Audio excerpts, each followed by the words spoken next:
aqui a sua participação e no final a gente combina assim, na reta final a gente coloca no último bloco a sua participação para a gente organizar o Faleiro e conseguir atender as muitas demandas do cidadão cuiabano, que eu vou dizer, professor, tem uma lista extensa por aqui. Quer perguntar para ela se vai ser candidata a vice? Aproveita e escreve aí. Vamos começar com esse Faleiro logo então, professor? A chamada engenharia política, vereadora Maísa Leão, o seu nome tem aparecido bastante aí e uma possível composição como vice em uma chapa do pré-candidato Eduardo Botelho. Primeira pergunta, por que tão ventilado o seu nome, essas tratativas, também como é que estão essas conversas no seu diretório? Conta pra gente se existe essa possibilidade e o cenário atual. Essa é a pergunta de milhões, né? Que bom, que bom. Na verdade, eu acho que quem provocou tudo isso foi até o deputado Eduardo Botelho, porque partiu dele essa conversa lá atrás, quando começaram as conversas sobre pré-candidaturas. Ele foi a primeira pessoa que me convidou para uma conversa sobre vice-prefeitura. E essa conversa, ela aconteceu com o presidente do diretório do Republicanos, vereador Eduardo Magalhães. Logo em seguida eles me ligaram, uma ligação no Viva Voz, e a gente conversou e eu falei, olha, não imaginava isso, não estava nos meus planos, mas como cuiabana e alguém que sonha em ver Cuiabá retomar seu crescimento, ser reconstruída, né? O centro de Cuiabá que a gente tanto ama e dói ver da forma como está, eu não poderia dizer que não é algo a se pensar. E lá atrás a gente falou sobre isso, houve uma segunda ligação, as conversas esfriaram por um período, porque não se sabia nem como seria essa candidatura, né, essa pré-candidatura do deputado Botelho, visto que o União Brasil ainda não tinha entrado num acordo. Começou uma conversa também com o deputado Fábio Garcia, que é meu amigo, que é uma pessoa que eu admiro muito. Até ele falou assim, nossa, nem me deu a oportunidade. Eu falei, eu não. Quem foi mais rápido foi o deputado Botelho. Né? E a gente começou a conversar também sobre o projeto Cuiabá. E hoje, como estamos? A gente tem, sim, uma conversa bem avançada entre Republicanos e União Brasil, porque a gente tem essa dobradinha no governo do estado. A gente tem o vice-governador Taviano Pivetta, numa dobradinha de muito sucesso. A gente tem que assumir, né, com o governador Mauro Mendes. Há um alinhamento dos dois partidos. Porém, assim, eu confesso que do meu coração, o meu projeto de vereadora é um projeto que ele tem bandeiras muito significativas para mim. E eu prezo por essa independência. Então, não é algo que está pacificado, sabe? Eu estou deixando as mesas diretoras entrarem em acordo, fazerem suas conversas. E eles sabem muito claramente que não há um posicionamento muito claro ainda da minha parte. Eu preciso sentar, ver projeto de governo, ver se está alinhado, se é um projeto de governo que olha para as pautas que eu acredito, se eu poderei ter um posicionamento de independência dentro desse projeto e aí sim tomar uma decisão. Tá vendo, professor? Respondeu direto, sem outro. Gostei, gostou, professor? Resposta direta. Direto. Maísa não faz rodeios. É isso aí. Zero rodeios. Maísa, vamos aprofundar nessa questão, não em si da sua candidatura, mas da questão da mulher na política. O que eu tenho assistido ao longo do tempo, né? Na pré-campanha, aí não estou falando do deputado Botelho, estou falando do Brasil inteiro, né? A gente vê muito isso, todo mundo buscando uma mulher. E eu não tenho número, não fiz pesquisa sobre isso, acho que ninguém fez, mas 90% dos nomes que são citados antes, quando chega na hora ali do frigir dos ovos, né? As mulheres são deixadas de lado, são feitos outros acordos. E sempre trazendo a mulher para vice. Sim. Né? Não existe alguma coisa que a gente fica meio assim, há um convite, mas também há uma coisa que a gente precisa passar uma barreira? Com certeza, professor. Eu acho que a gente hoje, que bom que a gente debate isso, né? Porque antigamente... Pode falar pelo menos, a né? gente pode falar sobre isso. Porque antigamente isso ficava numas entrelinhas e que muitas vezes nós mulheres temos a nossa parcela de culpa porque... política não é um assunto costumeiro nas rodas de mulher. E eu falo que enquanto isso não for um assunto de happy hour, um assunto de encontro de amigas, as coisas serão assim. Por quê? Muito da política, e vocês que trabalham com jornalismo político sabem disso, muitas das decisões são tomadas fora do ambiente formal. naquele momento de um happy hour, de um jantar, de um encontro, de uma reunião na casa de um pré-candidato, na casa de alguém, tanto que nós sabemos, né, quantas conversas foram realizadas entre o governador, o deputado Botelho, entre o deputado Fábio, em ambientes fora ali da Casa Civil, fora ali da governadoria. Então, a gente sabe que essas conversas de ambiente informal são conversas que normalmente não tem nenhuma mulher sentada. Então, nas mesas diretoras dos partidos, vamos olhar, né, quantos partidos nós temos que são dirigidos por mulheres. Sim. Quantos diretórios regionais são dirigidos por mulheres? É uma minoria. A mulher, normalmente, ela fica alocada na parte mulher do partido. Então, mulheres republicanas pode ter uma diretora, uma presidente mulher. Mas por que não um diretório municipal, estadual, nas mesas de direção, termos mais mulheres? Então, eu vejo que há essa falta da voz feminina no cargo de decisão partidária, decisão de verba, decisão de chapa, e há ainda um estranhamento da mulher nessa participação. A gente escuta muito assim, vamos chamar uma pessoa técnica, e geralmente essa pessoa técnica não é uma mulher. E quem disse que a mulher não é uma pessoa técnica? Então, muito da participação da mulher é para vice, é para primeira suplente de senador, é para segunda suplente de senador. Então, é sempre aquele cargo de composição e para ficar uma composição bonita. Né? Isso pode até deixar algumas pessoas ofendidas, mas essa é a realidade. Parece que é para suprir uma cota, né? É para suprir uma cota, é para ficar bonitinho, né? Fica bonito um santinho lá. Respeita as mulheres, a minha vice é uma mulher. A minha vice é uma mulher. Não vai falar nada, não vai, mas é minha vice. E aí ela vai para assistência social, ela vai para a Secretaria da Mulher. Não que essas não sejam secretarias importantes, mas por que a gente não pensa numa mulher pensando em infraestrutura? Por que a gente não pensa numa mulher pensando em saúde? Pensando em várias coisas que são técnicas, né? Isso que o professor falou, professor, desculpa interrompê-lo, mas isso é muito conveniente, importante a gente tocar, porque no sábado fez 92 anos do voto feminino, né? E aí a gente vê ventilando, na hora do vamos ver, parece assim, até uma estratégia de marketing, essa composição, pensar, ser lembrado, mas na hora do vamos ver, deixa a mulher lá de stand-by. E tem uma outra questão, assim, que ela pesa muito. Eu acompanho os governos do estado, porque enquanto analista político, qualquer hora alguém pode perguntar para mim como está em Roraima, né? Isso tem que saber pelo menos o mínimo necessário. Sabe tudo. Nós temos 2 governadoras hoje e as 2 estão tecnicamente indo muito bem no estado, que é a Raquel Lira em Pernambuco. Maravilhosa. E a Fátima Bezerra no Rio Grande do Norte.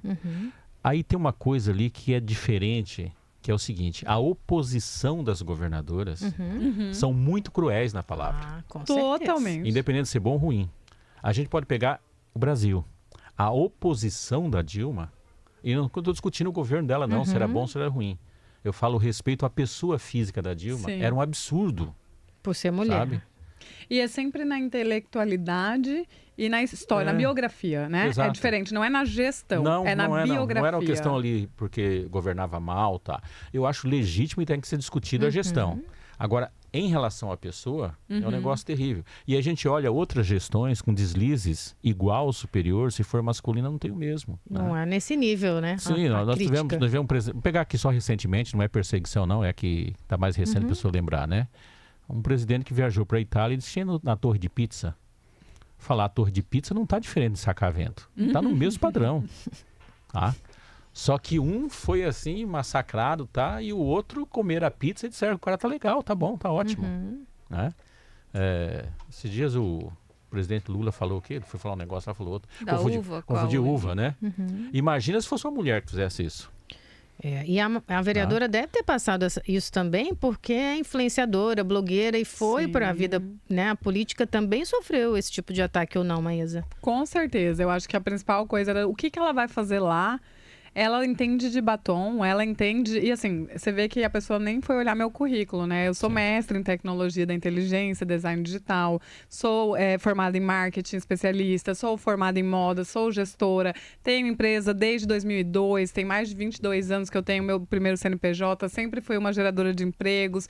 Assim, não foi olhar, né? Porque trabalhava como influenciadora, ela só entende de blush. E aí a gente vê, cadê a representatividade? Porque a gente tem homens que a gente tem lá na Câmara. A gente tem homens que eram serventes de pedreiro, a gente tem feirantes, a gente tem pessoas que não vieram de uma educação técnica formal superior, mas nunca se foi questionar se ele teria capacidade de ser vereador. Uhum. Por quê? Porque quando você olha um homem candidato, você pressupõe que ele entende de política. Uhum. E a mulher precisa comprovar que ela entende e que ela vai conseguir ter um mandato. Aqui mesmo, se a vereadora me permite, na Câmara de Vereador de Cuiabá, quero deixar claro aqui que eu não concordo com nada que a Edna fez. Eu acho que ela mudou tudo. Mas a forma que ela foi tratada por alguns colegas, lembrando que essa mesma Câmara de Vereador já teve vereador homem que fez pior do que ela, não foi tratada lá dentro da forma que ela foi tratada. Sim. E não estou discutindo o posicionamento dela. Sim, com certeza. É o tratamento da pessoa física, da pessoa humana.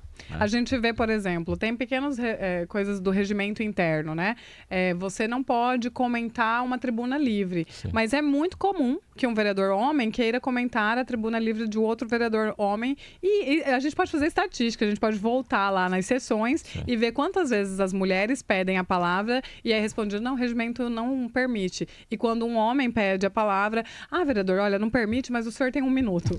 Então, acontece, gente, é inegável, é só olhar. Sim. Então, realmente é diferente para a mulher. É por isso que eu defendo a tese, quando você for convidado para ser vice, falo, não, você pode ser meu vice. Maravilhoso. Adorei. Define essa questão. Né? E vindo do senhor, professor, que tem vasta experiência, muito respeitado, colocar esse assunto na mesa, eu me sinto representada desse respeito com as mulheres. A gente nada dobrado, sabe, professor? Eu, enquanto jornalista e fazendo política várias vezes, julgam a embalagem, é arrumada demais para ter o conhecimento sobre isso. Então, esse é um assunto que, independente, quem está ouvindo, você é professora, você é diarista, você é enfermeira, tem que ser respeitado, tem que ter o mesmo espaço, tem que ter essa tratativa, até para criticar, e vindo do senhor, tenho certeza que é muito importante esse assunto aqui. Se a gente pegar o século passado, a melhor gestora de Estado do século passado foi Margaret Thatcher. Sim, com certeza. Tá? Se a gente pegar desse século, foi Angela Merkel. Não foi homem, nem no passado, nem agora. Tá vendo? Tá? Então, assim, não é que o homem é ruim, é que o problema não está ligado a gênero. E a gente continua levando a política como se fosse um gênero. Sim. E tem muita mulher com competência técnica, não é para fazer E essa bonito. simbiose, E né, isso homem também e tem mulher. que partir da mulher, né, vereadora? Porque existe essa crítica de mulher para mulher também. E isso é muito certeza. ruim. Nos bastidores da política existe, Maísa Leão, muito? Olha, os principais ataques e questionamentos que eu sofri na campanha política foram de mulheres. Talvez porque pode até ter homens por trás que não têm coragem, né? Porque a gente vê isso no ambiente político também. Hoje, muitas vezes, quando um homem quer contrapor, ele pede para uma mulher, vai lá você, contrapõe você, porque daí é de mulher para mulher, não vai ser taxado como misoginia, como violência política de gênero. Mas nós, mulheres, somos muito críticas, né? A gente viu o caso, por exemplo, do Daniel Alves agora, e uma frase que ficou latente: acreditaram em mim. Essa foi a frase da vítima. Assim, para resumir o processo, acreditaram em mim. Então, nós, mulheres, precisamos acreditar uma nas outras. E a questão do homem, você fala, não é nenhum... Não mereço nenhum elogio por isso. Tá? E não devo receber elogio por isso. Porque o que o homem sente em relação à sua mãe, à sua esposa e à sua filha? No meu caso, neta também. Uhum. Então, quando eu estou fazendo essa defesa, eu não estou menosprezando o homem. Eu estou dizendo o quanto de afeto eu tenho em relação à mãe que eu tive, à filha, à esposa, à neta. Então, assim, não é nenhuma obrigação e a gente não merece elogio, nem deve receber. Fico grato pelo carinho que você tem, mas não deve receber esse tipo de elogio. Isso tem que ser normal. Tá? Eu não posso querer... ninguém vai respeitar o meu filho, mas a minha filha pode. E chega dessa história, né, gente? Deus, pátria, família e submissão. A gente precisa entender essas coisas de forma mais complexa. Né? E aquilo que eu falei no início do programa, as pessoas precisam estudar mais, entender. Né? E sempre que acontece, ontem, por exemplo, estragou meu domingo quando eu vi a declaração do Tite. Porque é uma pessoa que eu tinha um respeito por ele. Não posso muito comentar educado. o caso, porque não sei. E aí comparar com outro caso, assim, não tem nada a ver, tá? Né? Professor, para quem não acompanhou e está ouvindo, vai ficar curioso agora, faz só um apanhado da fala. Foi perguntado, um repórter perguntou para o Tite, né? Qual o posicionamento em relação ao Daniel Alves. E ele disse que ele não poderia comentar porque ele não tinha os elementos necessários em relação a isso. E isso tinha que ter muito cuidado, porque olha o que aconteceu com o Neymar. Vamos lembrar o caso do Neymar? uma menina saiu do Brasil, tá, e tentou aplicar um golpe nele. Tinha câmera, foi comprovado, foi toda uma situação. Não tenho simpatia nenhuma pro Neymar, mas ali ficou muito claro aquela situação. Do Daniel Alves, não. Existe filme, existe exame médico, existe uma pessoa machucada, E traumatizada. existe condenação. Existe condenação. Transitado e julgado, Exato. né? Então eu não posso dizer que não existe elementos. Tá? Ele poderia dizer que não tem conhecimento. Repórter CBN pediu pra gente ficar quieto agora. Vamos embora, aquela pausa importante, daqui a pouco a gente continua. Juntos, vou pedir para o Anderson Souza para colocar o relógio ali para mim, por favor, aqui na nossa... Washington, deixa lá, facilita a vida da apresentadora. Seguimos abrindo a nossa rodada de entrevistas. Segunda-feira, primeira convidada, a vereadora Maísa Leão. Muito assunto em pauta, vereadora. E já nessa retomada, eu vou tocar em outro ponto importante, porque estamos, se não me engano, me corrija se eu estiver errada, há 39 dias da data de apreciação das contas do município na Câmara de Vereadores. Só lembrando que elas foram reprovadas pelo Tribunal de Contas em um relatório bastante preciso, como o professor João Edson gosta de destacar, e a gente deseja que essa resposta, como é que está o clima por lá, por que a população está com essa sensação na demora para apreciação, estava na comissão, explica para a gente, já coloca o seu posicionamento diante dos números apresentados. Então, o meu posicionamento inicialmente foi de acompanhar mesmo em tempo real o Tribunal de Contas e realmente um relatório muito conciso, um relatório muito coerente, muito técnico foi apresentado ali. Até porque esse é um relatório que ele passa pelo Ministério Público de Contas, aí ele chega na relatoria, né, do nosso querido Antônio Joaquim, que foi ali que falou que está até disposto a ir lá explicar para quem não estiver entendendo. É importante para a população entender que, assim, em 70 anos de Tribunal de Contas, é inédito Cuiabá ter tido as contas reprovadas, por pior que tenham sido os últimos anos, por todos os escândalos que já passamos, essas contas foram sempre aprovadas pelo tribunal e essa era uma grande defesa da base aliada do prefeito. Então, hoje, qual será a justificativa da base em tentar defender o indefensável? Eu penso que não tem como ir contra, né, esse 1,2 bilhão de dívida acumulada que vai ficar na mão do próximo gestor. Toda a confusão no entorno das contas de 2021, porque foi descoberto que em 2021 o rombo da saúde era maior e esse rombo da saúde foi apresentado em 2022, ou seja, há uma fraude aí. Pode não ser intencional, mas há uma fraude. O número que foi apresentado em 2021, ele não é um número correto e a gente não está falando de conta de escola, né? A gente está falando de conta de uma prefeitura. Então, hoje, o prefeito Emanuel Pinheiro não tem os votos necessários para derrubar esse parecer pela reprovação. Mas que há um burburinho, inclusive por parte dele, declarando na imprensa que vai lá fazer o olho no olho, né? Não sei o que o olho no olho dele pode mudar da realidade, né? Vamos falar de fatos, né? A conta foi reprovada, não sei o que o olho no olho dele vai causar, mas ele tem falado que ele consegue reverter esse resultado. Eu não acredito que num ano eleitoral alguém vai ter coragem. Porque quando você ainda tem 4 anos aí pela frente, né? Você vai mostrar serviço no mandato, você pode recuperar a sua imagem. Eu acho que o vereador que tiver coragem de ir contra o Tribunal de Contas e contra a realidade que a população cuiabana está vivendo, ele vai encerrar a carreira. Eu, pelo menos, vejo dessa forma. E o meu posicionamento, obviamente, é pela reprovação das contas. Seguir o tribunal. A frase deve ser assim, ó. Foi mal, mas se eu olhar nos seus olhos, você me entende? Meio que isso. Talvez a intenção dele seja essa. Eu tô curiosa. Tô imaginando que um olho no olho, sabe, professor? Sobrancelha, que é característica, assim, olho no olho com cada um ali. Será que muda essa trajetória? Aquelas gafe afetiva, né? A gente, fui mal, mas olha para mim. Mas se bem, professor, que uma Câmara também que perdoou as dívidas pode ter alimentado uma esperança nessa engenharia política de mudar, porque recente a gente também não apostava aqui e teve ali... Mas esse ano tem uma questão importante, né? Tem uma eleição pela frente. Esse ano tem urnas. Então, assim, quem vai decidir não vai ser nem o olho no olho, vai ser o fechar das candidaturas para as urnas. sabe? Isso que termina definindo. O resto é resto. Professor, outro ponto importante, vereadora, que o professor explicou aqui é que, caso ele consiga reverter esse cenário, levando em consideração o ano eleitoral, todas as operações, a Câmara assume um lugar Isso. ali bastante delicado, se coloca no lugar ali muito difícil, né? Ele passa a ter duas situações. Ele passa a ter o Tribunal de Contas, né, que foi um trabalho herculano do Antônio Joaquim, porque em toda a história do Tribunal de Contas eu nunca vi um relatório com aquele nível de detalhamento, e a gente tem que aplaudir quando alguém faz o trabalho bem feito. Né? Esse é o primeiro fator. A outra questão é que você pode resolver o problema político ali tranquilo, mas você não pode resolver o problema com o Ministério Público. O relatório ele é um documento comprobatório, tá?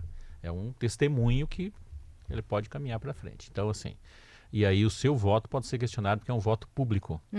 As pessoas confundem. A liberdade de fazer traz as consequências de fazer. Sim. É como se tornassem avalistas dessa situação. E aí eu acredito que... Você tem a liberdade para fazer, mas tem que responder pela liberdade que você adquiriu para isso. Então... E a gente tem que pensar também que ser, né, um avalista de 2022 sem saber como serão as contas de 2023 que serão apresentadas neste ano, é você se colocar numa vulnerabilidade tanto, né? Quanto será que vale essa base aliada continuar? A gente brinca que o Titanic está afundando e parece aquela orquestra que não parou de tocar. Será que vão ficar tocando até chegar embaixo d'água? E o parlamentar, seja ele estadual, federal ou municipal, ele tem 4 prerrogativas que faz parte do processo. Se ele não cumprir uma dessas prerrogativas, ele pode continuar sendo parlamentar? A gente tem que responder isso. Tá? São 4 coisinhas assim, ele pode fazer as outras coisas, mas essas 4 são obrigatórias. Entre as 4 está o de orçar e fiscalizar. Vai pegar 2. Julgar também, né? É que ela entra dentro do orçar. Orçar e fiscalizar. Tem essas 2, né? Então, de 4, 50% eu não atendo se eu fizer isso. Tá? Aí precisa saber se as outras 2 serão bem cumpridas. E né? é importante ressaltar essa função do vereador, porque aqui em Cuiabá, às vezes a gente tem que justificar a fiscalização. Eu falo, gente, é obrigação. Tô só cumprindo minha obrigação. Tá perseguindo? Não, eu tô cumprindo minha obrigação. Se eu chegar lá e tiver tudo lindo, eu fiscalizei, faço um relatório, tudo lindo, dou parabéns. Né? Mas eu tenho obrigação de fiscalizar. Teve uma época que os vereadores estavam tendo problemas para conseguir fazer fiscalização em alguns locais, em alguns órgãos. Como que tá isso hoje? Tá mais fácil? Continua da mesma forma, assim, eu tive o problema de ser barrada de diversas escolas, né? Daí, assim, avise o horário. Fiscalização. Não pode ter horário avisado, né, gente? A gente tem que pegar o local em funcionamento. No Brasil tem isso, natural. Né? Não fica das duas. Não fica das duas para fiscalizar. Não fica das 2 às 6, vai passar um carregamento de droga lá, tá? Então, por aí. E aí, a mesma coisa na Secretaria de Saúde, a gente sempre teve problema para entrar nas unidades. No período da intervenção, né? Tem gente que demoniza intervenção, que acha maravilhosa a intervenção. Independente de ter sido boa ou ruim, a gente pelo menos tinha entrada. Eu não fui barrada em nenhuma unidade de saúde no período da intervenção. Isso hoje não acontece. Outro dia, a gente foi a minha equipe foi até o CEM, que é o Centro de Especialidades Médicas, acompanhar um munícipe que não estava conseguindo agendar sua consulta. E fomos acusados de captação eleitoral. Então, eu questionei, né? Eu falei, está a coordenação do CEM em eleição? Porque eu estou em mandato. Se eles estão em eleição, eu estou em mandato. E quando chega um munícipe, um senhor de idade, de mais de 70 anos, dizendo, tenho um problema de vista, não estou enxergando e tenho sido jogado unidade para unidade e eu preciso fazer uma cirurgia que eu não sei por onde começar. O que eu tenho por obrigação? Ver essa rota. Ver o que não está funcionando. Ir até a unidade, entender o gargalo e acompanhar. Ele foi regulado. E agora ele está lá no lugarzinho dele da fila. Ninguém quer passar ele na frente, mas nós acompanharemos se ele vai chegar onde ele precisa chegar no tempo certo. E isso não é captação eleitoral, isso é cumprir com a prerrogativa do trabalho de fiscalização, né? E de gestão também, porque o vereador ele tem que ajudar a gestão a acontecer. Né? Não tem como o prefeito saber de tudo. Quem seriam essas pessoas que passariam esses detalhes? Os vereadores. Mas há uma confusão ainda, né, da função do vereador. Então, a gente faz também um papel educativo, com muita paciência. Cláudio pediu para explicar quais são as 4 funções Por favor, vereador. professor. Vamos lá, rapidinho. 4 funções constitucionais básicas de todo parlamentar, né? Legislar significa criar novas leis, revogar leis que não servem mais para nada e modificar leis para adequar à sociedade. Tá? Orçar. O orçamento do município deve passar para a Câmara de Vereadores para calcular todo o processo. Aí dentro dela entra todas as... julgar, tá? Fiscalizar. Tá?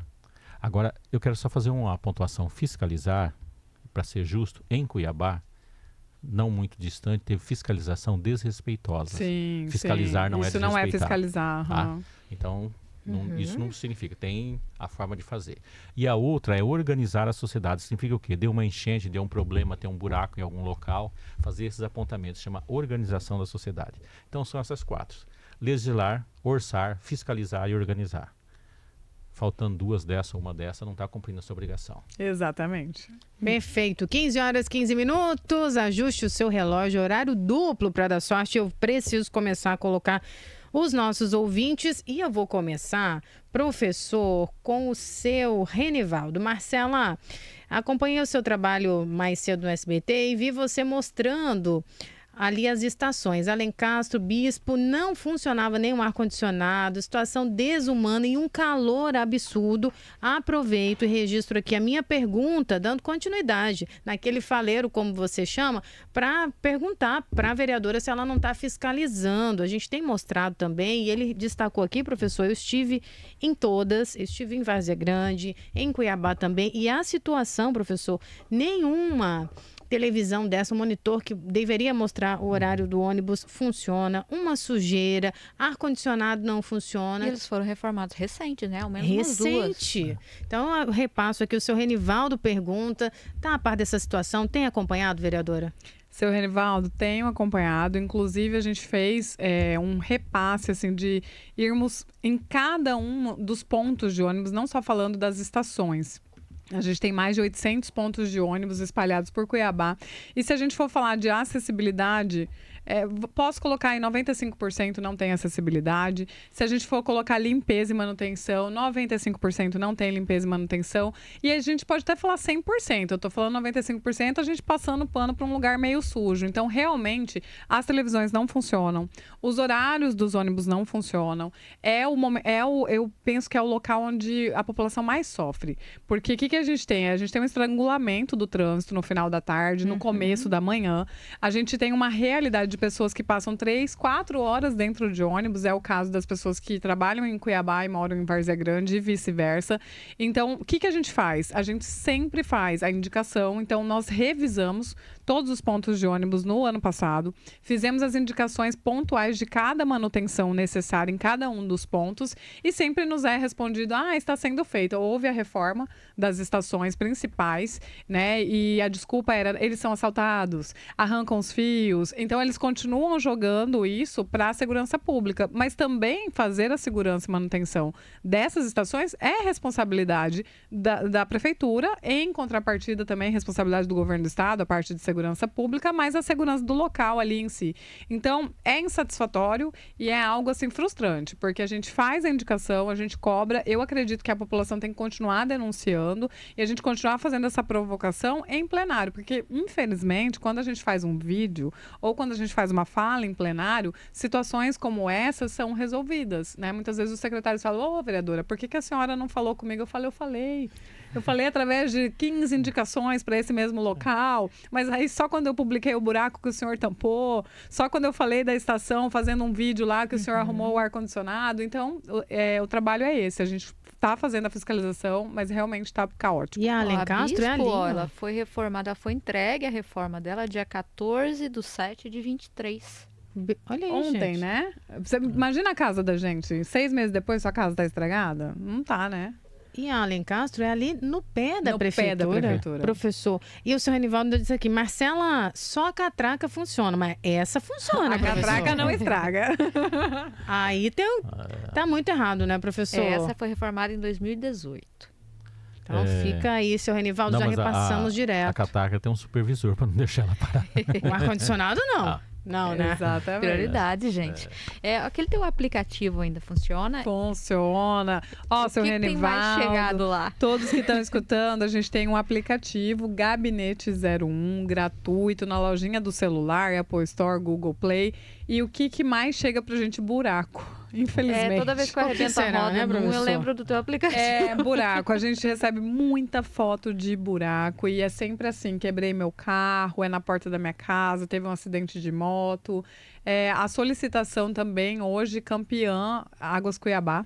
Né, onde Águas Cuiabá passa, Águas Cuiabá deixa uma lembrança.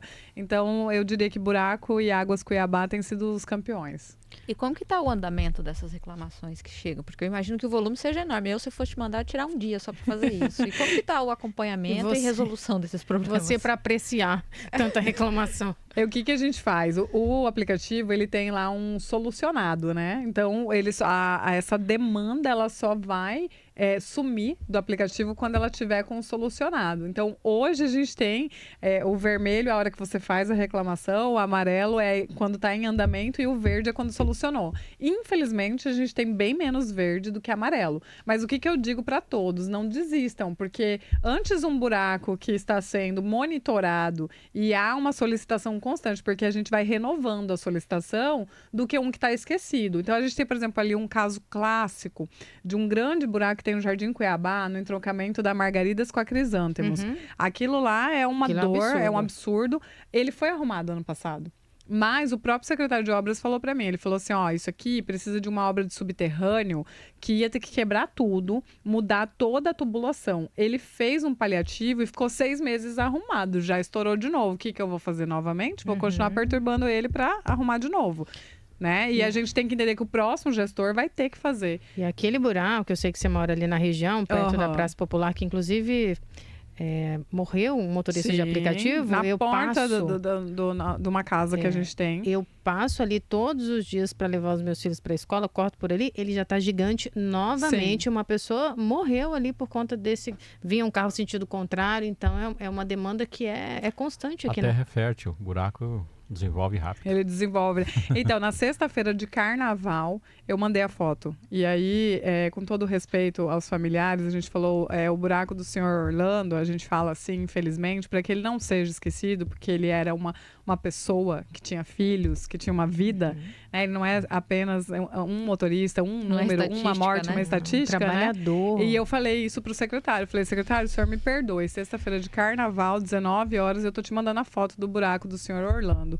Porque doeu na gente vê-lo. Eu vi o corpo dele ali, eu cheguei logo em seguida e a gente nunca vai esquecer. Os amigos dele, todos os motoristas de aplicativo passam ali, muitas vezes fazendo homenagens, falando palavras para ele, como, né, é uma lembrança. Sim. De que, para que não seja em vão.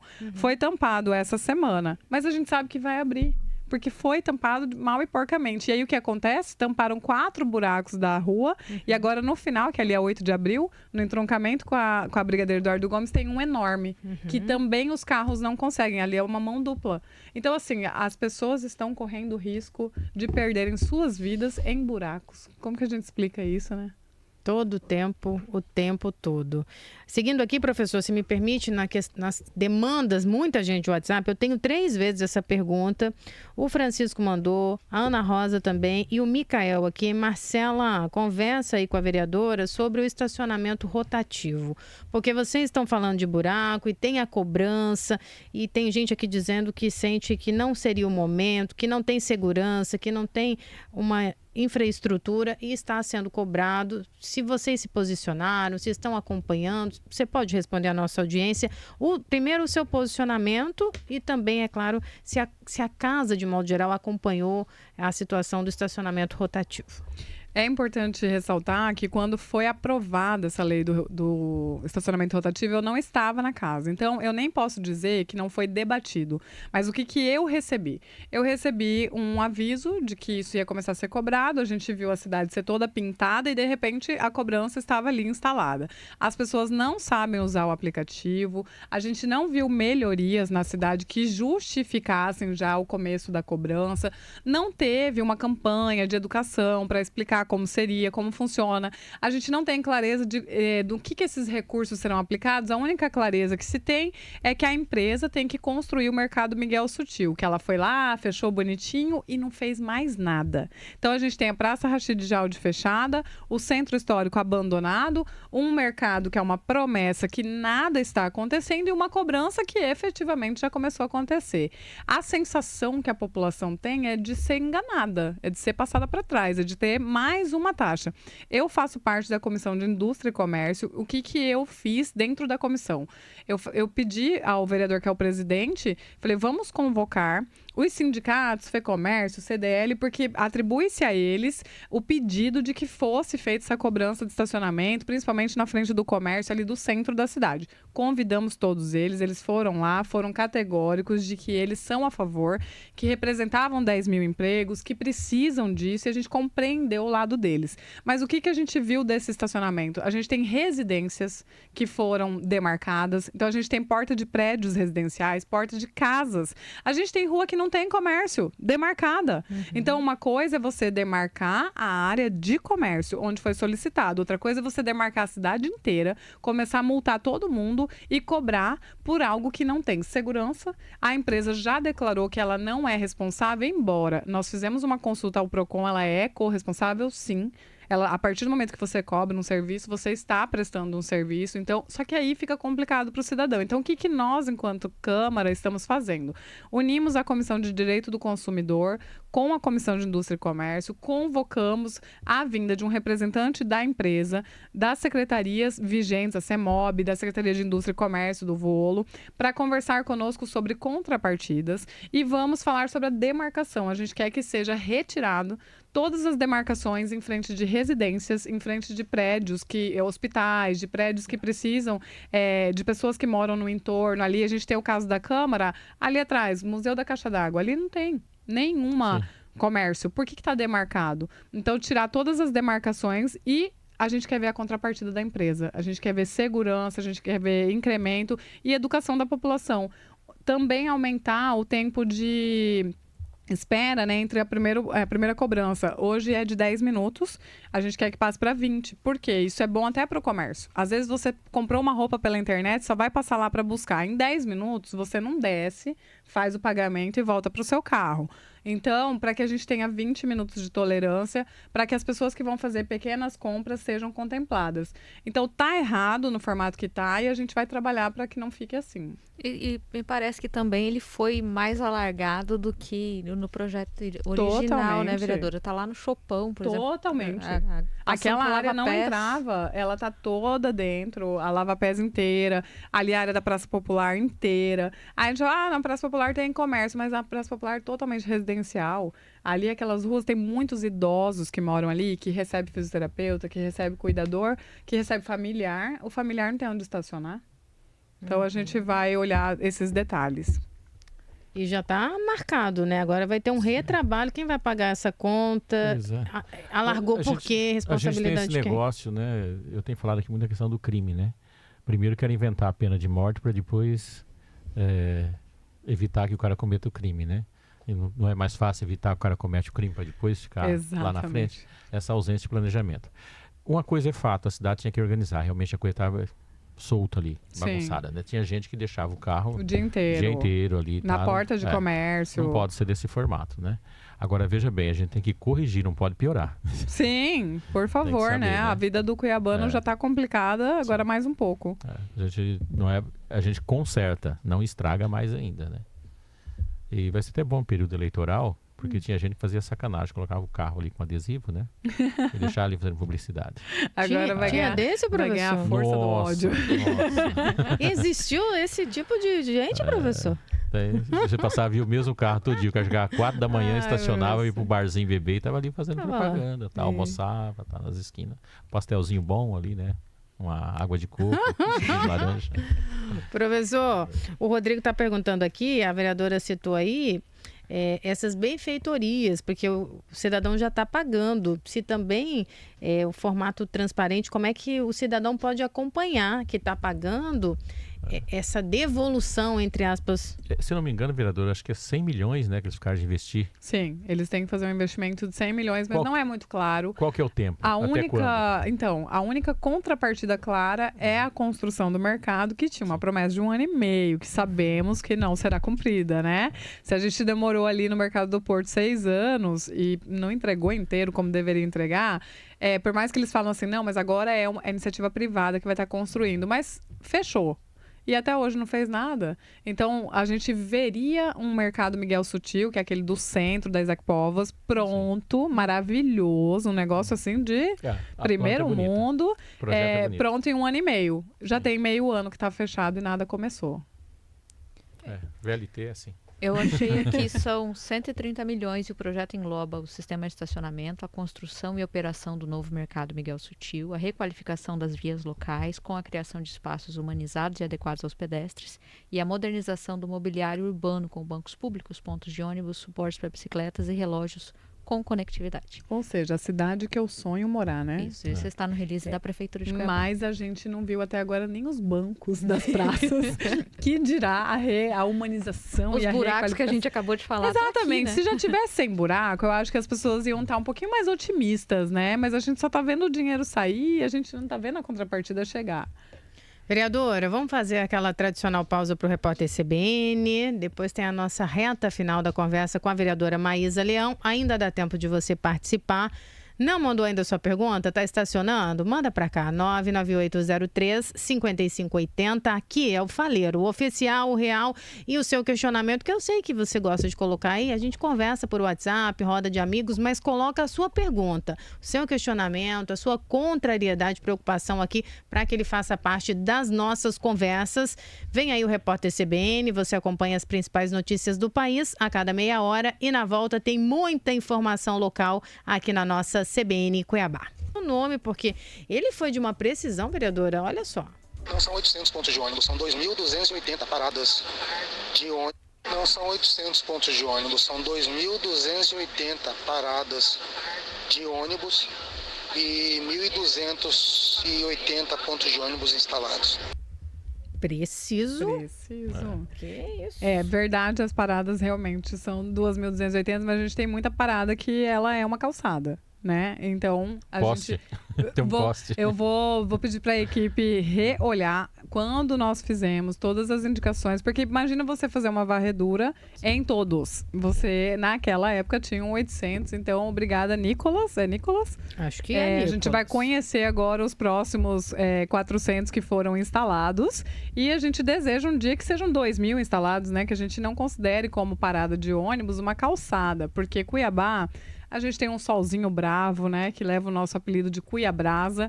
E a gente tem que entender também que normalmente a população que está andando de ônibus é uma população trabalhadora ou uma população que está precisando de atendimento de saúde, levando filho, neto para a escola todos os dias. E a gente tem que olhar que chuva e sol em Cuiabá não é brincadeira. A gente passa 6 meses chovendo sem parar e a gente tem sol o ano inteiro. Então que a gente tenha 2.280 paradas com estrutura. Vereadora, o seu Afonso também é um ouvinte fiel que está sempre conosco e sempre coloca a sua demanda da atenção com os idosos, um centro de convivência e diz quase que todo dia, convida vereador, convida o deputado. É uma demanda que está no seu radar, em respeito à audiência do seu Afonso, que está sempre conosco, esse olhar também para os idosos, é uma bandeira, tem algum projeto em andamento? Conversa direto com o seu Afonso, por favor, vereadora. Seu Afonso, boa tarde, eu sou presidente da Comissão de Direitos Humanos, Cidadania, Idosos e pessoas com deficiência. E a gente conversou na comissão na semana passada porque o Centro de Convivência dos Idosos ele foi fechado para a reforma e realmente os nossos idosos estão em Cuiabá sem um centro de convivência e sem políticas públicas que a gente possa dizer aceitáveis. A gente viu aí uma diminuição na LOA, né, na Lei Orçamentária Anual, direcionada para os idosos. E eu fiz o questionamento dentro das audiências públicas do porquê. Melhorou tanto a vida do idoso de Cuiabá a ponto da gente poder diminuir. Então, se estava ruim Infelizmente, em 2024, a tendência não é melhorar porque não vai ter verba para melhorar. Qual que é a cobrança que nós estamos fazendo? Um centro de convivência para os idosos que seja temporário enquanto a reforma não acaba, porque a gente sabe que é ad eterno certas reformas. A gente teve 6 anos para a UPA Leblon ser inaugurada, então como é que as pessoas vão ficar sem esse centro de referência? E a gente tem cobrado também, enviamos requerimentos na semana passada, cobrando da Secretaria de Assistência Social, que teve essa verba diminuída pela metade, que milagre ela vai operar em relação à política pública dos idosos. Então, nesse trabalho de orçar, fiscalizar, a gente viu que o orçamento vai estar apertado. A gente solicitou para a secretária que ela envie para nós quais serão as políticas públicas, exatamente quanto será gasto em cada uma delas, para a gente poder fiscalizar. Então, seu Afonso pode contar comigo na cobrança da reabertura do centro de convivência e de políticas mais claras, inclusive para a gente poder fiscalizar. Coisa louca, né? No chamado primeiro mundo, a terceira idade, né, é um ativo. Sim. Aqui a gente é um passivo. A gente precisa mudar isso, né? Onde tem esse centro de convivência, tá? É um centro comercial, com lazer, turismo, um conjunto de coisas.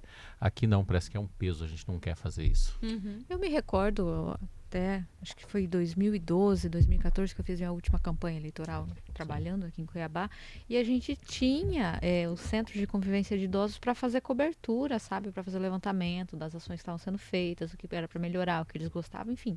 Dependendo para onde você estava trabalhando, você tinha um foco, mas sempre existia aonde procurar. Hoje, se eu for fazer uma campanha, eu não sei se existe algum lugar assim. Não. Hoje você tem essa carência em Cuiabá e entender que assim, o que tem são centros filantrópicos. Então, a gente vê que o Poder Executivo ele está se retirando de uma política pública que é obrigação, né? A gente precisa. E como bem falou o professor, a gente entender que o idoso é um ativo Sim. e não um passivo. Ele movimenta o comércio, ele movimenta os locais de entretenimento, inclusive, e ele é muito importante para a nossa sociedade. E a gente vê essa precariedade, até voltando para o contrato do estacionamento, da convivência nas praças. Nem a convivência nas praças, os senadinhos, né, que a gente falava com os idosos. Meu avô ia muito ali para a Praça da República, conversar com os amigos. Nem essa convivência Entrevistei muito a gente tem os idosos visto. ali do senadinho da praça. Muito! Ali que você sabia da política, da pujança da cidade e das histórias do nosso passado. Então, nem isso a gente tem valorizado, a gente precisa retomar. Foi essa. Então, para não dizer que a Secretaria de Assistência Social não está fazendo trabalho, o que a gente perguntou primeiro? Como vai gastar e o que vai fazer, para que a gente possa acompanhar de perto. A alegria da terceira idade agora é a fila da lotérica. Vai lá que tá cheio do senhorzinho lá, pagar a conta, aproveita para conversar, tá? Aí tem as preferidas. Não vou naquela ali, não. Eu vou falar aquela moça lá. Aquela que fica na rua da lateral da prefeitura ali é cheia deles. Cheia. O tempo todo. Né? A gente vê uma certa carência, não tem local. Então ele vai para a fila e não faz questão de andar rápido, porque é o momento que ele vai poder conversar, interagir com as pessoas. Tinha que ter umas pracinhas, pelo menos com uns pombos, para jogar um dominó, alguma coisa assim, né? As mesinhas, né? As mesinhas de dominó, mesinha de dama, de gamão. Seu Afonso, segue aí, acompanha aí o trabalho. A demanda foi repassada diretamente pela vereadora. Obrigada, seu Afonso, pela confiança e companhia diária aqui na CBN Cuiabá. Vereadora, outro assunto que está aparecendo bastante por aqui são 2 pontos. A questão da dengue, perguntaram aqui também, esse trabalho de fiscalização, muita gente preocupada principalmente com as crianças e também com a saúde. Tem a pergunta aqui, deixa eu abrir para fazer ela na íntegra, que é o Everton, que pergunta assim, vereadora, recentemente o prefeito fez duras críticas ao período de intervenção. Se vocês também acompanharam, falando especificamente aqui do São Benedito, se a senhora acompanhou de perto, se faz sentido essas críticas apresentadas e também se está acompanhando de perto nesse momento. Quem pergunta é o Everton, ele está ouvindo a gente em, cadê o nome do bairro? Cidade Alta. Oi, Everton, tudo bem com você? Então, sobre essas críticas que o prefeito fez para a intervenção, inclusive ele não fez só críticas, ele fez denúncias. As denúncias foram arquivadas pelo Ministério Público e ficou muito claro que ele não tinha nenhuma materialidade. E aí, para a gente falar do São Benedito, vamos falar de um São Benedito no período de gestão do prefeito Emanuel Pinheiro, um São Benedito que foi muito estruturado para atender a população no período de pandemia, que não atendeu da forma que deveria, que foi campeão em mortes nas suas UTIs UTIs, e isso a gente tem estatísticas, né? Então, assim, estatisticamente, morreu mais gente na UTI do São Benedito do que em outros hospitais, e que é um dado bem grave e relevante para a gente refletir sobre o assunto. E ele foi um hospital que, no período de intervenção, começou a fazer biópsias, coisa que a gente tinha 3 anos, que a gente não fazia biópsia. Então, uma pessoa que estava em suspeita de câncer, ela morria de câncer sem conseguir uma biópsia pelo município de Cuiabá. E foi retomadas as biópsias no Hospital São Benedito, cerca de 300 biópsias por mês. As cirurgias também que foram retomadas ali no São Benedito, que eram cirurgias represadas desde 2017. Então, a gente pode dizer com clareza que no período de intervenção, o São Benedito funcionou muito melhor que no período prévio, que ele estava praticamente fechado e inoperante, porque ele só foi funcional na época da pandemia. Pós-pandemia, ele ficou ali um elefante branco, como a gente via também com o antigo pronto-socorro. Eu fiz uma fiscalização no antigo pronto-socorro e a gente nem sonhava que teria uma intervenção da saúde, até porque eu sempre gosto de falar, essa intervenção ela não foi política. Ela não foi uma intervenção provocada pela oposição ao prefeito Emanuel Pinheiro, sequer foi provocada pelo governo do estado. Ela foi uma intervenção jurídica, que aconteceu devido a diversas denúncias que foram levadas ao Ministério Público, levantadas especialmente por falta de medicamentos e falta de médico e a inatividade de algumas UTIs que a gente tinha ali pelas duas questões, pela falta de medicamento e falta de médico. Eu estive no hospital, no antigo pronto-socorro, ele estava praticamente inteiro desativado. E hoje a gente tem um hospital maternidade funcionando, um hospital materno-infantil, a gente tem cirurgias eletivas funcionando. Então, o que o prefeito Emanuel Pinheiro fala do período da intervenção, eu gosto muito de voltar e ressaltar. Não foi perfeito, tem falhas, a intervenção prometeu entregar 30 unidades de saúde, um número substancial, não conseguiu, eu sei que foi alheio às vontades, mas foi melhor do que a gestão do prefeito Emanuel Pinheiro e do que nós estamos vivendo agora. Ele formou uma comissão para apurar esse período da intervenção. Os vereadores estão acompanhando o trabalho dessa comissão, o foco dessa comissão, o que eles estão trabalhando? Então, a gente espera que essa comissão vá apresentar dados, né, como foi apresentado durante o período de intervenção na Câmara de Vereadores, porque não há como você fiscalizar sem passar pela Câmara de Vereadores. E todas as vezes que isso é feita essa interferência, a gente faz a cobrança. Então, está sendo feita a cobrança de uma apresentação. Mas é o que eu digo, assim, no período de intervenção, por exemplo, nos quadrimestres, eram apresentados resultados, a gente questionava, eu cobrei muito a intervenção em relação à melhoria dos CAPs. A gente tem um problema de saúde mental, de atendimento da população com transtornos mentais na cidade de Cuiabá. Eles não conseguiram desenvolver muito ali, porque eles tinham represado as biópsias, represado os exames de próstata, represado o atendimento ao paciente oncológico e outras coisas que eles priorizaram ali, cirurgias eletivas, e não deu tempo de chegar nessa parte. E a diferença é que hoje, quando a gente recebe, por exemplo, a Secretaria de Educação, a própria Secretaria de Saúde para fazer uma apresentação de relatórios, é sempre uma apresentação assim, como se nós estivéssemos ali num papel de atacá-los. Então, qualquer pergunta feita é levada como ofensa e poucas são as respostas. Então, eu espero que essa comissão, que para mim não faz o menor sentido, porque ele tinha que estar entregando trabalho, né, aproveitando que ele pegou a saúde de certa forma mais organizada, entregar um trabalho, ela apresente dados, porque a gente vai trabalhar com dados. O que o prefeito levantou até agora, através do Ministério Público, já foi falado que não é verdade. Então...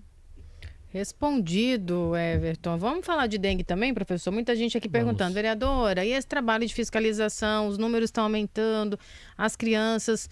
Cuiabá, professor, muita gente com essa dúvida perguntando, não sei se o senhor tem essa resposta, por que para Cuiabá não veio a vacina? Então, eu quero que a vereadora comente aqui se a Câmara está de olho nesse trabalho de fiscalização, porque o cenário é preocupante. Sim, é muito preocupante. A gente cobrou muito o secretário Júnior Leite da Limpurb pela limpeza urbana e pela também notificação e fiscalização da limpeza urbana. Porque o que acontece? A gente tem áreas que são áreas privadas que estão um matagal. Nós, enquanto vereadores, o que a gente faz? A gente notifica as secretarias responsáveis para que essas notifiquem o cidadão responsável. Então, o que a gente vê hoje? O aumento da dengue, ele se dá por diversos fatores. Não houve novamente, a gente tem que repetir todo ano, campanha de educação. E não adianta, a sociedade é assim, infelizmente, a gente tem sazonalidades. Antes do período de chuvas, o que a gente tem que fazer? Educação sobre limpeza de terrenos baldios, sobre não acumular pneus, não acumular garrafas. Mas vai falar disso o resto da vida? Vai falar disso o resto da vida. Enquanto houver dengue, temos que insistir em falar sobre isso. A conscientização também das pessoas em relação à vacina, porque mesmo com demanda de, vamos dizer que a gente tem vacina suficiente, a procura foi ínfima. Mas também muita gente nem sabe que tem vacina contra a dengue. Por que as pessoas não sabem? Porque a gente tem ali 40 milhões que eram destinados no ano passado para a Secretaria de Comunicação sendo usado para fazer propaganda de gestão. A comunicação, ela tem que ser educativa. Então, não houve uma campanha prévia para esse início de 2024, tanto de prevenção quanto de procura de vacina. E a gente tem uma cidade extremamente suja e abandonada. Eu coloco na cota ali do secretário Júnior Leite essa corresponsabilidade. Porque se a gente tem uma cidade com matagal, se a gente tem uma cidade que os próprios bueiros estão todos tampados, não conseguem recolher água da chuva, essa água fica parada até ela secar no asfalto. Se a gente tem todo esse abandono por parte da própria população que tem jogado lixo nos terrenos baldios, é porque a gente não tem ações da Limpurb acontecendo junto à população, seja de informar, seja de autuar, seja de estar ali próximo fazendo um trabalho. Então, não é só a responsabilidade da Secretaria de Saúde, a responsabilidade está nos dois e nós, enquanto Câmara, podemos cobrar. Mais do que isso, infelizmente, a gente não pode fazer. E é preciso falar que a população também precisa fazer a sua parte, Com né? Que o poder certeza. público vai até o teu portão, certeza. do teu portão para dentro, a responsabilidade é do morador. Só a dona Edna está trabalhando, né? A Ed? Dona Edna está trabalhando. Lembro dela direto, professor.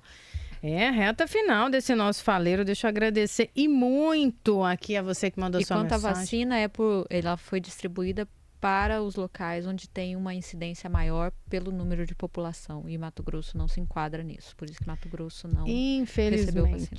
E eu acho que esse enquadramento, não sei, professor, vale uma pesquisa nossa aí. Não é por subnotificação? Pode ser. Nós temos um problema sério. Mas o governo trabalha com o que é oficial, né? Porque ela não é por município, né? Ela é pelo estado. Sim. E na unidade federal. Mato Grosso não é um estado normal, gente. Não, 3 milhões de habitantes, gente. Nós somos num espaço geográfico enorme. Tá? Mas então, por 100 mil habitantes. A média é por 100 mil habitantes. Então, mas é isso que eu falo. Tamanho. A realidade nossa, por exemplo, de Itiquira para Santa Terezinha... É muito diferente. Tá? Dá para você sair do Nordeste e parar em São Paulo. Então, assim... Eu conversava com a Natasha hoje, ela me deu esse número preciso, a gente coloca aqui amanhã para entender, fui questioná-la justamente para entender por que um estado desse tamanho não é contemplado, mas tem que redobrar mesmo o cuidado. Tem município aí que está numa situação difícil, só que a média é aquele negócio... eu não tenho nem um centavo, você tem R$100, na média nós dois estamos com 50. Exatamente. Só que na realidade eu tô lascado. E eu também, professor. 15 horas e 54 minutos. Vereadora, a gente já está quase se despedindo, mas a gente começou esse faleiro, né, provocando realmente essa resposta, se o nome está à disposição para compor uma possível vice, ali uma dobradinha ao lado de Eduardo Botelho, mas se esse cenário não evoluir, quais são os planos políticos? Tem janela partidária também chegando aí, está confortável no partido? Fala um pouco da sua engenharia política pessoal. Olha, a minha engenharia política pessoal, ela está voltada para o mandato de vereadora, até porque eu entrei na política por bandeiras que eu defendo e eu quero enxergar os resultados dessas bandeiras. Eu já vejo um avanço muito grande. Eu sou vereadora só há 1 ano e meio, então eu desejo sim renovar esse contrato com a população, né? Eu pedi voto na época, entregando o currículo, eu quero continuar trabalhando, então nós estamos nos estruturando. Eu me sinto muito confortável no Partido Republicano, pretendo continuar lá, mas como em política a gente sempre fala, não há inocência aqui. Se o Republicanos, de repente, mudar as peças do tabuleiro de tal forma que eu esteja desconfortável e inviabilize a minha candidatura, eu mudaria de partido sim, mas não é o meu desejo. Eu me dou muito bem com o presidente Eduardo Magalhães, com o presidente estadual Adilton Sacchetti. Admiro profundamente o trabalho do Otaviano Pivetta, que é o nosso vice-governador e que é a pessoa do fazimento. Eu também sou muito fazedora. Então, todo o meu gabinete, hoje a gente opera para terminar um mandato onde as pessoas tenham a sensação de resultados e para que a gente possa ali renovar a nossa estadia na Câmara de Vereadores e consolidar pelo menos a educação inclusiva, a jornada do autista e a reforma dos nossos CAPs, muita coisa que precisa ser feita num fluxograma de jornada de saúde mental, de acolhimento da população e das mulheres, né? Que a gente ainda tem uma política, a gente não tem um hospital materno-infantil, a gente não tem uma política de planejamento familiar, então tem tanta coisa para trabalhar que eu pretendo continuar por ali. Foi sondada por outros partidos também, vereador?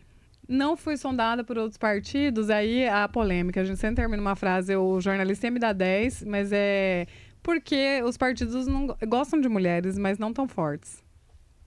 Então... Em tese fica assim, dia 7 de março não é importante, mas pode se tornar importante. Exatamente. Então, assim, os partidos, eles gostam muito da gente, né? 30%, a gente precisa compor chapa, mas eles preferem mulheres um pouquinho mais fraquinhas. Que não queiram mandato, né? Que não queiram mandato, exatamente. Sem voto é interessante, porque daí você aproveita o voto. Não existe pessoa sem voto, sabe? 10 votos, se eu não tenho condições, vai para os outros. Então, ajuda bastante. Só lembrando que de 7 de março a 5 de abril é a janela de mudança. Por isso que eu falei 7 de março, para completar a informação. Um dia antes do Dia Internacional das Mulheres, professor. Pois é. Olha que coisa, né? Providencial será, professor? Não, em função do dia da eleição, né? Lá em outubro. É calculado pela distância da eleição. Né? Mas tudo pode. Tem gente que achou que foi o presidente que mudou a data do carnaval. Então não foi, professor? Chegou essa pergunta até aqui. Gente, é engraçado, né? A gente ainda não aprendeu. Por isso que o óbvio precisa ser dito. Precisa. É incrível, é óbvio, mas tem que falar todos os dias. Né? Olha, para fechar, é inevitável. A Francine disse assim, acompanhei a entrevista, parabéns. Fala aqui dessa nossa dobradinha. Ela diz, vereadora, você falou de reforma aí, a Câmara tem que dar um jeito naquela casa. Uma reforma que nunca termina, a gente não tem vontade de entrar. Ela diz assim, mudo de calçada, porque é impossível e parece que ninguém faz nada. O que tem naquela Câmara é reforma, agora gente, parou. Eu queria 1% da reforma. A Câmara é um puxadinho, isso é real. Mas eu faço o convite para todos os ouvintes irem até o Gabinete 01. Muita gente me pergunta por que você investiu tanto na estrutura do gabinete? Porque é impossível receber a população num lugar inóspito. Então, realmente, a nossa Câmara de Vereadores Cuiabá merece uma instalação melhor. Outro dia me perguntaram se a gente tem biblioteca, se a gente tem sala. Eu falei, meu amigo, não temos nada disso. É que reformou tanto no passado, vereador, que as pessoas acham que tem coisas incríveis. Então, fica o meu convite para a população, mesmo que é um puxadinho, vão até lá. Francine, agora a gente vai lá, Francine, vai visitar o Gabinete 01 e precisa mesmo. A nossa capital a Câmara de Vereador é uma invasão. Eu vou te dizer. Lembra da invasão? Lembro, professor. Inesquecível esse fato. Deputado só com as pernas vereador só com as pernas para fora, caindo para dentro. Vou dizer uma coisa. Ai, senhor. É cada coisa. Por que pegou o apelido de Casa dos Horrores, né, professor? Seria o todo, professor? De dentro para fora, de fora para dentro? Olha, mas o que mais pesou, nós tivemos uma sequência que o presidente não parava, né? Parafraseando um ex-vereador, era cheio de artista. Um Projac praticamente, professor. Vambora, que a gente tá com a língua solta demais na segunda-feira. É bom ir porque eu tava falando um negócio aqui, era melhor não ter falado, não vou falar. Não, segura. Professor. Vereadora Maísa. Dá tchau antes que eu falo. Obrigada. Mais uma vez aqui, conversando principalmente com o cidadão, com a nossa audiência. Volte sempre, portas abertas, microfone vermelho para prestar serviço, para falar de assuntos que afetam a vida das pessoas. Então, que tenhamos muitos faleiros como esse. Muito obrigada. Eu que agradeço, Marcela, agradeço o professor João Edson, agradeço, Juliana, por vocês me receberem e pelos ouvintes tão participativos. Eu amo ouvir a CBN. Vocês realmente são um canal de informação de qualidade e o Gabinete 01 está de portas abertas. Obrigada. Agradecer a assessoria, um brilhante trabalho aqui acompanhando. Excelente semana para todos. Aniversário do Lucas amanhã. Parabéns, Lucas. Parabéns, Lucas. Você que acompanhou até agora, muito obrigada pela sua companhia. Abençoada seja a sua semana. Amanhã o compromisso está renovado. Às 14 horas tem Estúdio CBN e a gente não abre mão da companhia deles. Estaremos de volta. Até amanhã, Até amanhã. professor.